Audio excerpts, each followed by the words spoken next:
ආයුබෝවන් ටේස්ටි බ්ලෙන්ඩ්ස් රස මුසුව සමග එකතු වෙලා ඉන්න ඔයාලා හැමෝටම සුබ දවසක් ප්‍රාර්ථනා කරනවා. අපි අද කලියා කරියක් හදමු.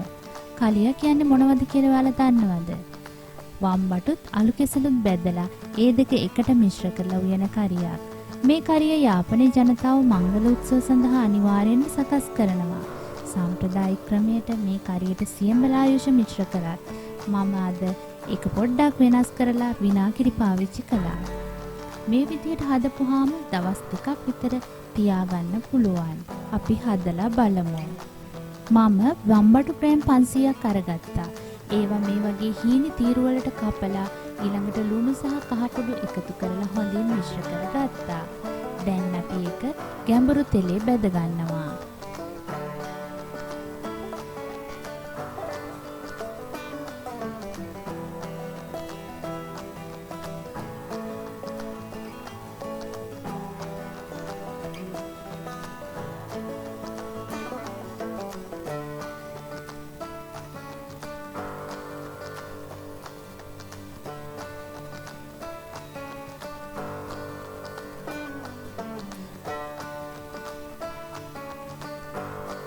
මේ වගේ බාගෙට බැදුනාම අපි ලිපෙන් බා ගන්නවා. ඊළඟට මම අලු කෙසෙල් ග්‍රෑම් 500ක් අරගත්තා. ඒවා හොඳින් පොතු ඇරලා මේ වගේ පොඩියට කපා ගත්තා. ඊළඟට ලුණු සහ කහ කුඩු එකතු කරලා හොඳින් මිශ්‍ර කළා. දැන් අපි ඒවා ගැඹුරු තෙලේ බැද ගන්නවා.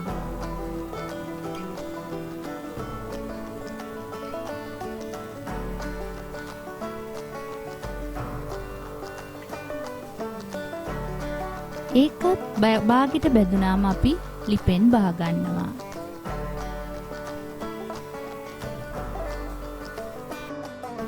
දැන් නැවතත් භාජනයක් ලිපේ තියලා ඒකට තෙල් ටිකක් දා ගන්නවා. තෙල් රත් වෙනකොට පුරුඳු පොතු කෑල්ලක් ඒකට එකතු කරනවා.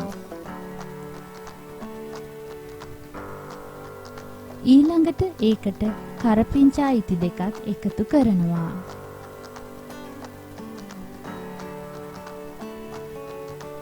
දැන් තලාගත් ඉඟුරු සහ සුදු ලුණු ඒකට එකතු කරනවා.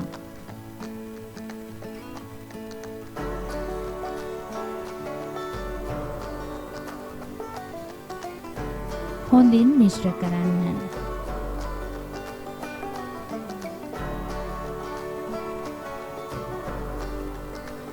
ඊළඟට ලියාගත් බීලුණු ගෙඩියක් ඒකට එකතු කරනවා.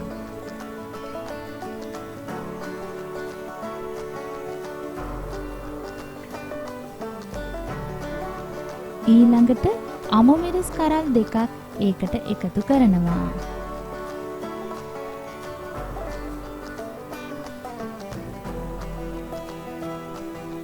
ඊළඟට කපාගත් තක්කාලි ගෙඩියකුත් ඒකට එකතු කරනවා. මේ විදිහට විනාඩි 5ක් විතර උයා ගන්නවා. විනාඩි 5කට පස්සේ මේ විදියට දකින්න පුළුවන්. ඊළඟට ඒකට කහ කුඩු තේ හැඳි කාලක් එකතු කරනවා. ඊළඟට ගම්මිරිස් කුඩු තේ හැඳි එකක් එකතු කරනවා. ඊළඟට 3-5 කුඩු තේ හැඳි එකකුත් ඒකට එකතු කරනවා.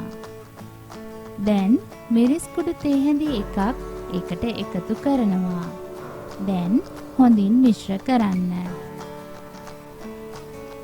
දැන් බැදගත් අලු කෙසෙල් හා වම්බටු ඒකට එකතු කරනවා.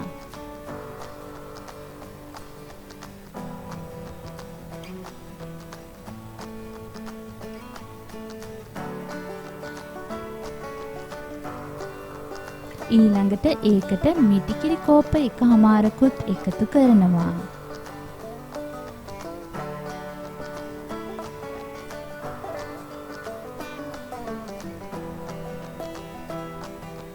දැන් හොඳින් මිශ්‍ර කරලා විනාඩි 5ක් මූඩියකින් වහලා උයා ගන්නවා.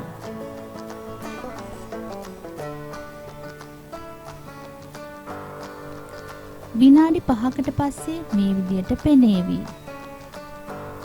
දැන් අපි ඒකට විනාකිරි කෝප්ප කාලකුත් එකතු කරනවා.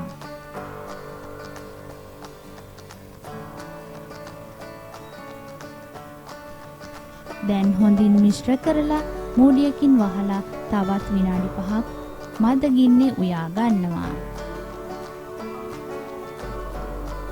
දැන් අපි උයාගත්ත කලියා කරිය ලිපෙන් බාගත්තා. මේ තියෙන්නේ අපේ කලියා කරිය. බලන්න හරිම ලස්සනයි, තෙල් පෑදිලා තියෙනවා. අපි බෙදලා බලමු.